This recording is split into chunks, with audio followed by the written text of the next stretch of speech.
here today. My name is Dirk Frese. I'm the executive chairman of Wisdom, a nonprofit to advance women in science. Wisdom stands for Women in Science Demonstrating Outstanding Merits.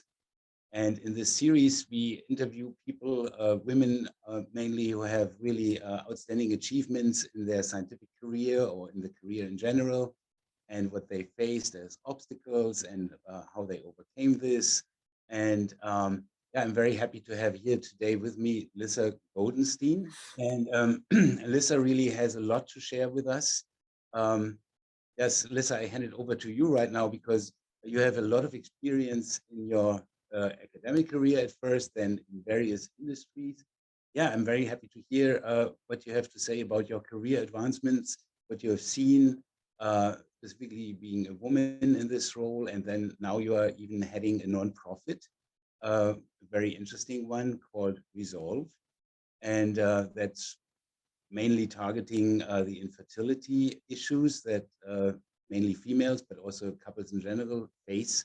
And I'm very excited to talk to you about that. Please, I hand it over to Lissa right now to you to introduce yourself briefly, and then we come back to the general topic. Great, Dirk, thank you.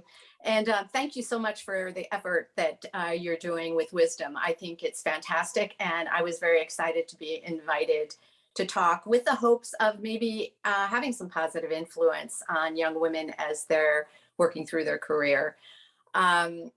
So let me start off by saying I am now retired, and I am excited about the fact that I was introduced to you from a colleague that I worked with almost 20 years ago.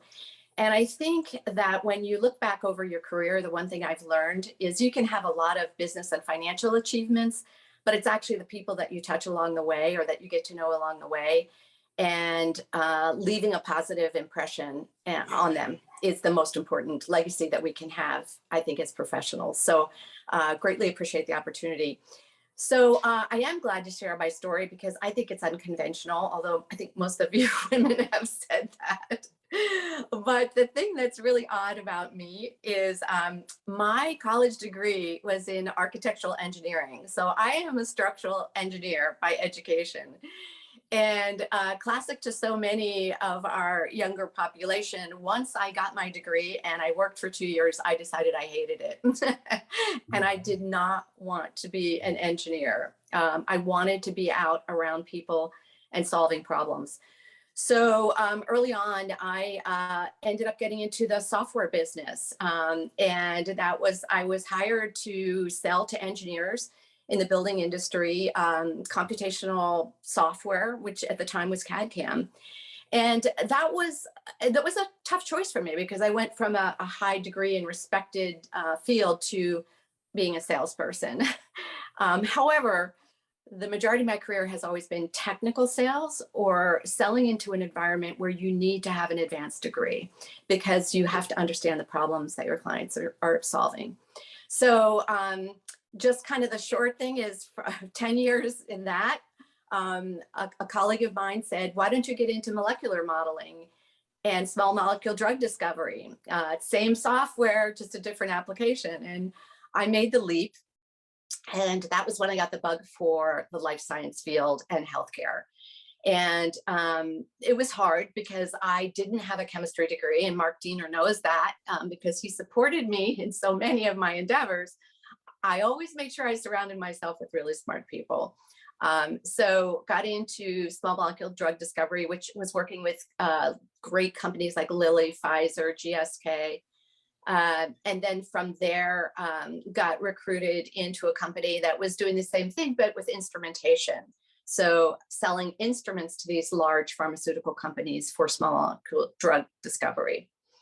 But from there, then I leveraged that into an opportunity to actually get into a diagnostic company, because at that point in my career, I thought life science tools is very exciting and interesting, and you're supporting these people doing research, but I'd like to be closer to the patient. And so I was recruited as a CEO for a company that was doing non-invasive prenatal diagnostic, which at the time was only amniocentesis and CVS. That was the only way you could diagnose any fetal abnormalities. And So that was a great opportunity, venture backed, and worked through that. The technology was acquired by Illumina, and it's now a test that's offered worldwide to women and their families who are looking for prenatal diagnostics. From there, I went into the fertility field with a startup out of Stanford. I was one of the founders, not the scientific founder, but I always said that, again, great scientists, but my job was to get money and to make sure that we were funded and that we could hire the right people. And so did that for 5 years and launched that company. And then started to wind down my career and did a couple years working in the fertility field with a network of clinics, so being more on the physician side. So where I'm at today is basically retired and doing some consulting. I just want to clarify, I am not leading Resolve. I'm on the board of directors and was chairman of the board for 2 years. So we have a staff in Washington, DC that supports the nationwide efforts to help people who want to build a family. So I crammed in 35 years. I hope that was okay. Oh, but you did very well with that. That sounds honestly like a beautiful career, honestly, and really crowned with all these CEO titles. That sounds like very smooth. I can imagine it was not as smooth always and every day. But before we jump into this specific topic, it sounds really interesting just in general that as a structural architect, being an engineer, that you said, I think there's a lot of truth to it, that designing molecular drugs is not so different. And similar principles have to be and can be applied. I think that's very interesting, specifically as right now everybody is talking much more about life sciences than years ago. Everybody's affected because we are right now in a pandemic. Both you and me don't wear masks right now, but people might still hopefully remember this time whenever they see that video cast. Hopefully we are getting through this pandemic very soon, but everybody is talking about spike proteins, for example, of viruses, and antibodies are designed for that, or mRNA molecules producing spike proteins. So when we are talking about the spike protein, how it binds to receptors, that's nothing else than architecture, just on a smaller level. And you're designing with the same principles. I think this is really, really exciting that you have this engineering background that probably help life science scientists to understand better how interactions can be effective between receptors and molecules, whether these are small molecules or larger molecules. So you gave a hint on that, and I think this is really, really exciting. I'm a molecular biologist myself, so I've seen it more from the other end. From the RNA and DNA level. And this is really, really interesting what you have done there. And you said then you moved on into a field which exposed you to the problem of infertility, and you seem to be very passionate about helping people with these issues. And yeah, you didn't let go of that topic at all in your career afterwards. So obviously that sparked a huge interest in you. And that's exciting to hear. I think it is hard. You know, we always tell young people, and, you know, I have 2 sons, you know, that are working, and we say, follow your passion. But unfortunately, a lot of times we don't find our passion until we're halfway through our career or later stage. So I think the one thing that I would encourage people, which my career sort of demonstrates, is sometimes you do have to jump, right? You see an opportunity and you know what your basic skill set is, and you see an industry or a field that you really want to learn more about. And you've got to be willing to take that jump, you know, not knowing if you can make the stretch, but trusting your gut that you'll be able to do it. Yes, and you mentioned something else on your career path. You said, then I started out in sales. And I think that's a very important stepstone for a successful career, like you have demonstrated. I also went to sales in my career as well. And I think to be successful in sale, you have to be very successful in communication in general. And that's probably the feature which you either have to be successful in sales, or you develop it in sales even further. And that then means that later on, as you said also before, you have to surround yourself with the right people for the further career steps. And therefore, I think this experience of having been in sales cannot be overestimated how important that is to later on become a CEO. that really Yeah. is very important. So it's very, very good that you can show to us how important these small steps in between are sometimes to really result in such a beautiful career as you see. I think that's really a good point because, as I mentioned, there's a real negative view of people who grow up through sales, right? Because everybody thinks of used car salesmen and, whatever you would be thinking. But the two things that were always interesting in my sales career was, number one, it was a complex sale.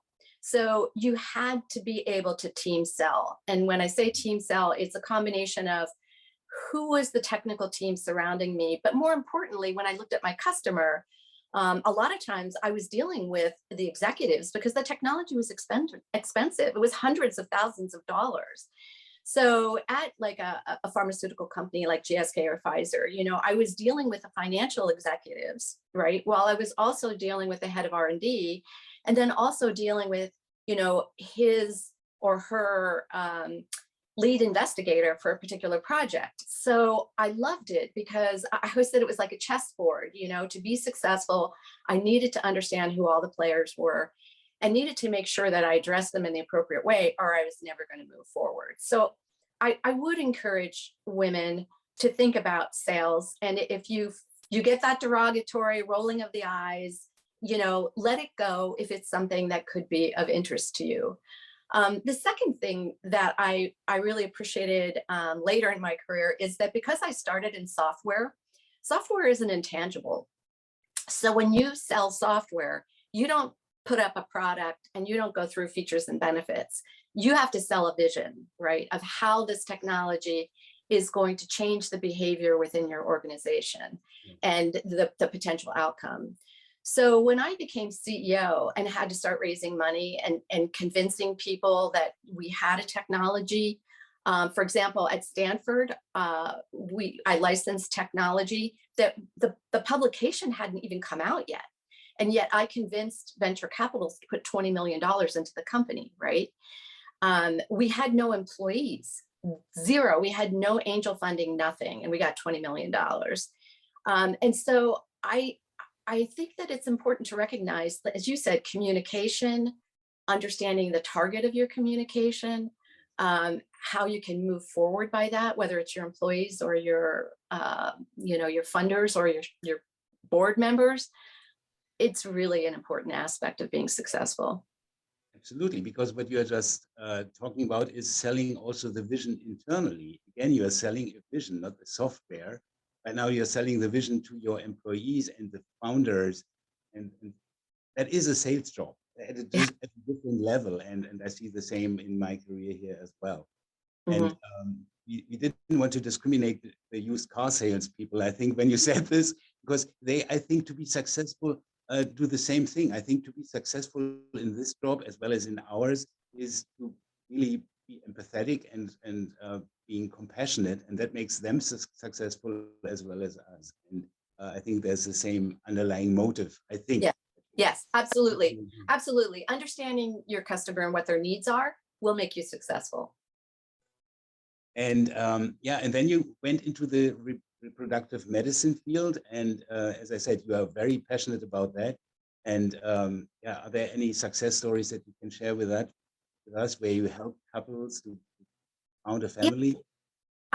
I would say that, again, it started out of a company called Oxygen, which was from Stanford, the one where, the publication came out after we were funded. And the key scientific founder was Dr. Renee Riojo-Pera. And I remember her talking one time about how little we know about the first 6 days after the sperm and egg unite, right? And listening to her talk about the genetics and trying to determine what was actually going on really convinced me that it was important for us to better understand women's reproductive health, and men's reproductive health, but particularly women's, because, when you look back 10 years ago, we did not have, including in the IVF field, a lot of the technology that exists today or scientific research.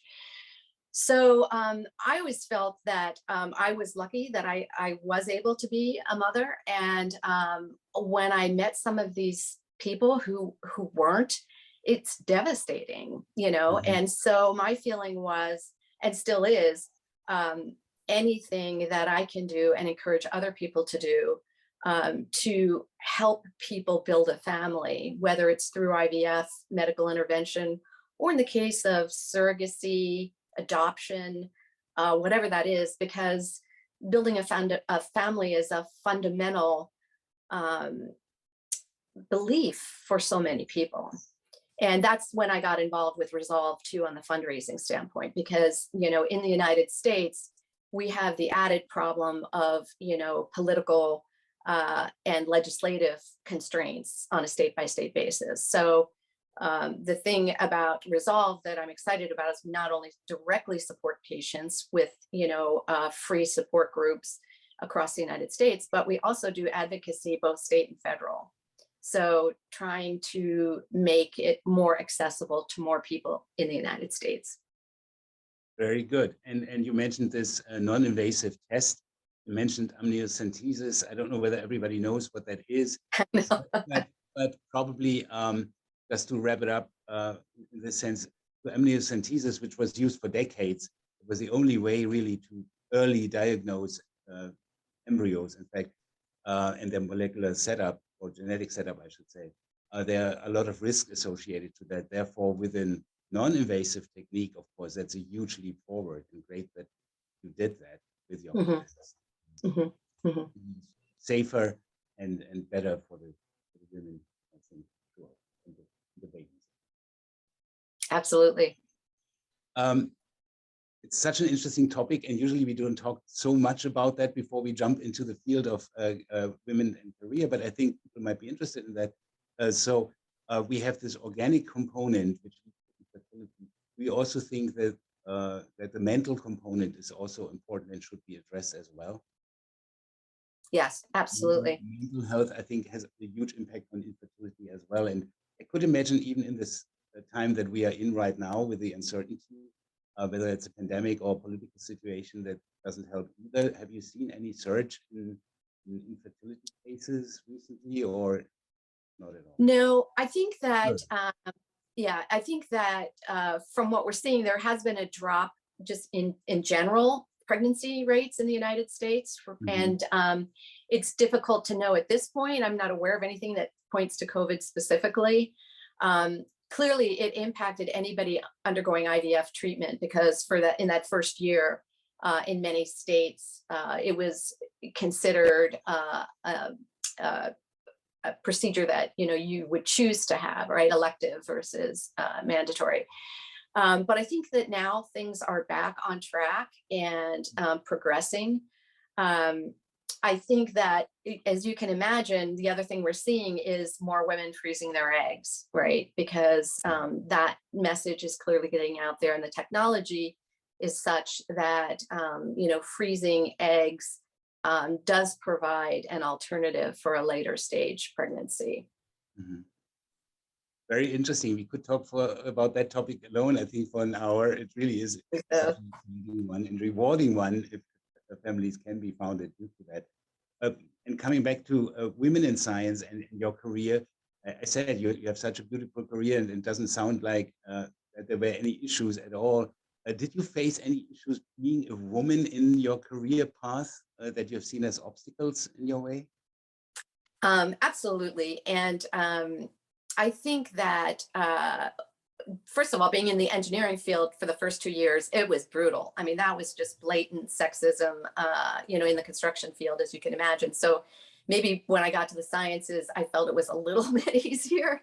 But I think that as women, unfortunately, the credibility issue is, you know, the bar is always a little bit higher.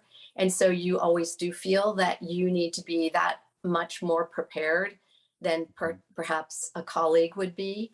I think that it was interesting when the first time I became CEO, it was of a public company, which was interesting because I didn't have any real training up until that point. And I saw a lot of it with regard to the investment community. I mean, so many times my chief financial officer was a man.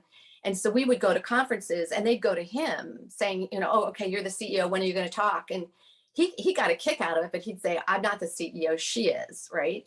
But there was always that constant of sort of credibility and how do you move things forward. But I think the key again is just sort of being persistent and the sort of track record that you can create along the way. But yeah, unfortunately, I think we still face skeptics, right? And it's unfortunate, but I think as more women are being successful, especially across more disciplines, like I'm really excited to see so many women, not just in research and the medical community, but also in marketing, you know, in sales, public health. You know, there are so many prominent women out there doing an outstanding job. And I think that's the best way we're going to kind of squash any of the credibility issues that existed in the past. So based on that, I think it again comes down to communication, how you communicate your competencies in a successful way. So what would be your advice that you would give young female students at graduate school or elsewhere? What should they do to overcome these obstacles to present themselves in the need to? So I think that, you know, to me, one of the most important things in my career was really the ability to listen and to try and be aware of what is going on around me, right? Mhm. So instead of being a bull in a china shop and just being talking all the time or trying to be robust or be somebody that I'm not, it was more times that I would listen, kind of figure out the room, the personalities I was dealing with, you know, their issues, and try and move the ball forward from my perspective instead of hitting them head on. So I think that is really important. But the second thing is, I think if you talk to most of the board members that have ever worked with me or people that invested in my companies, they would say that I had tenacity. And Mhm. tenacity meaning that you're right, there are always issues. I really do wish I would have kept a journal because honestly, some of the things that occurred to me during, especially my CEO years, was unbelievable. But I think it's just a case again where when you get hit with something very negative or challenging, you have to figure it out and then turn around and come back, right? You can't just crawl under the table or say this is overwhelming or I need somebody to, you know, help get me through this. I mean, you may need assistance, but tenacity is something that I think people had confidence that when I was going to hit an issue, that I was going to evaluate it, come up with a strategy, run it by the people that needed to know, and then execute on it. That's a very, very good advice. Obviously. That's very helpful. And also what you said is listen actively, read the room, and literally as well as in another sense as well. Use your capabilities instead of trying to be masculine. That's what I heard from you. Don't try to be this stereotypical masculine leader. Yeah. It doesn't help you. Use the features and benefits that you have not being masculine. Mhm. Avoid these even more. Yeah, absolutely. I think you're absolutely right. You have to be true to yourself, right? Your Mhm. personality in both the good times and the bad times. And then that gives you credibility. Very good. That's very good advice. And another question coming back to the reproductive health, when I assume that we have also viewers here who are in the same situation and going through IVF, that takes a lot of time. And does that affect perhaps also the careers of young women when they go through this? Is that a timing issue for them? Yeah, I would think so. And I think we've seen some articles about this in making companies aware of supporting women that are going through infertility treatment. Because as you mentioned earlier in the conversation, it's physically demanding and mentally demanding, right? And you know, typically you would have to go through, you know, 2 rounds maybe or 3 of IVF before you could become successful. Um, And most women don't want to tell their employers that they're going through infertility, right? Yes, So yes. one of the best things that we have seen in the field recently is more, especially self-insured companies or large companies now are providing fertility benefits. And it's not just the financial benefits, but it's also the ability for an employee to let their employer know what they're going through so that there could be a little more leeway with regards to their time at work or out of work. That's probably key, that you don't have to hide these. That again makes you mentally probably stronger. Otherwise, you feel you have to have something in secrecy, and that is not good probably, because Right. then you cannot come across in discussions or meetings as authentic, because you always have this in the back of your mind. I think that's an important message to all the companies out there to adopt programs like you just mentioned. And that's Mhm. very, very. Yeah, absolutely. Absolutely. And I think even recognizing that even for men, right, if they're going through IVF treatment with their spouse, they're clearly impacted, not as directly, but it could be emotionally, as you had mentioned earlier, Yeah, right? it's not to be underrated. So very, very important what you do there and what you've done. Uh, Very, very impressive. And your transition from engineer to life science also, I think that's also a very important story, that this is possible. You Mhm. get your degree and don't think that you are fixed on, or have to be fixed in your further career on what you learned. In general, you learn a lot more in your studies than just this one topic. You learn the capabilities, how to analyze things, how to apply science, and that holds true in your further career down the road. True of Mhm. everyone, isn't it? Right. Absolutely. And the other thing that I would say, sort of along those lines, as I mentioned, I wish I did have a PhD, or I had a stronger scientific background. But, many times, if not most of the time, it was better that I was not the expert in the room.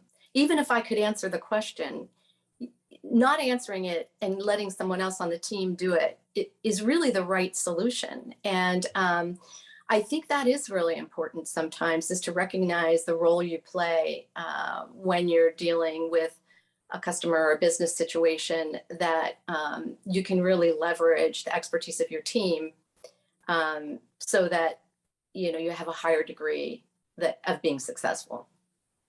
I 100% agree. You don't need the specific knowledge to run a company. I think these are then other factors that you learn throughout your career to make you successful. I am totally with you. And as you said earlier on, find the people that have this expertise, hire always the best, and then you will be as successful, if not even more. Yes, absolutely. Yeah, I hope that the situation for women in science improves. As you said, you see more and more in companies as well, making their careers, and having these role models that you mentioned as well, I think helps, because then these should also share their stories, becoming mentors. What do you think about mentorship, perhaps? Have you any experience with that? Yeah, absolutely. Most of my mentoring has been informal. It's through the women that I've worked with. Mhm. And, as I That's very mentioned, powerful. Yes. I've kept in touch with many of them for over, 25 years. I have been in some formal mentoring programs, but I do think it's really important. And I think the women that I've worked with, respect the advice that I have as a woman who was working and had children and had a difficult leadership role, right, where I had to be visible all the time. I think they were relieved sometimes when I had empathy as to what they were going through. And many times I was telling them not to put pressure on themselves, right? That you do need to cut back a little. You do need to find a little more balance in your life for you, right? Because that age old feeling that women have to do it all, it really causes a lot of stress, and sometimes you do Absolutely. have to pick and choose. The other thing that I really believe strongly, and this is, I think, especially true for women, is that your life goes through phases, and you may have a very stressful career opportunity early on, and then you have children, and you're trying to think like, okay, I do, for my own self, I want to cut back a little. Mhm. There's nothing wrong with that. And there are lots of career opportunities where you could maybe take a a lateral move, Yeah. or just say, and then you just tell yourself, I'm going to do it for so many years. And guess what? You can get back into wherever you want to go, right? So I think that be willing to, if you want a little more balance, to look at some flexibility in your career, and don't feel that it's a failure if there's a little lateral or some other change, and then you pick it up again, because you can pick it up. But you have to give yourself that opportunity. And there are a lot of career opportunities, like we mentioned earlier, marketing, there's a lot of companies that would love to have a woman who's maybe been in research for a heavy duty research career early on for a couple of years, provide support in a marketing capacity or product marketing manager type of thing. So be creative and take the jump.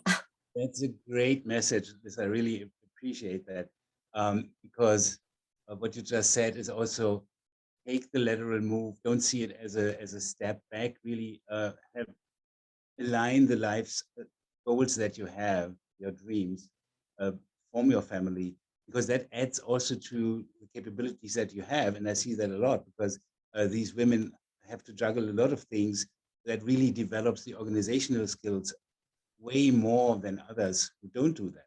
So that helps in the company later as well. And then they propel their career afterwards even quicker and better and more successful than the others. I've seen that, a few examples of that. So therefore, I think that's very, very powerful that you also said, relax about this. That's a very strong message. So all in all, what I heard, you mentioned the word empathy also quite a few times, as I did as well. So be empathetic, listen, tenacious, that's necessary, but also be a little bit relaxed about your career. It doesn't have to be this pre-planned career path that you have to stick to. Be flexible, be open to other opportunities. And these can be as rewarding or even more rewarding than you thought. So perhaps, as you said, doing marketing for a scientific company can be as rewarding or more rewarding than being the scientist at the lab bench. So all of that into consideration. And I think these are very, very helpful advices. And I'm very glad that we spoke, Lissa. And can you give our audience an advice how to reach out to you in case they want to, or to reach out to Resolve, the company or the nonprofit organization that we mentioned before? The best thing would probably be my LinkedIn page, under Lissa Goldenstein, because I have my contact information there, and also Resolve is, they can address the organization through that, and I can connect them. I do really want to support women in this field, and I think it's a great opportunity for the industry and also for individuals. And by the way, Dirk, you're a very good listener. Thank you so much. Yeah, that's one of the things that we want to train a lot of people in, of course, listen actively and closely. And yeah, Women in Science can be reached through the website, womenin.science. You also find us on Facebook, Instagram, and LinkedIn, of course. Thank you so much, Lissa. Let's keep in touch. Thank you, Dirk. I appreciate it. Have a good day.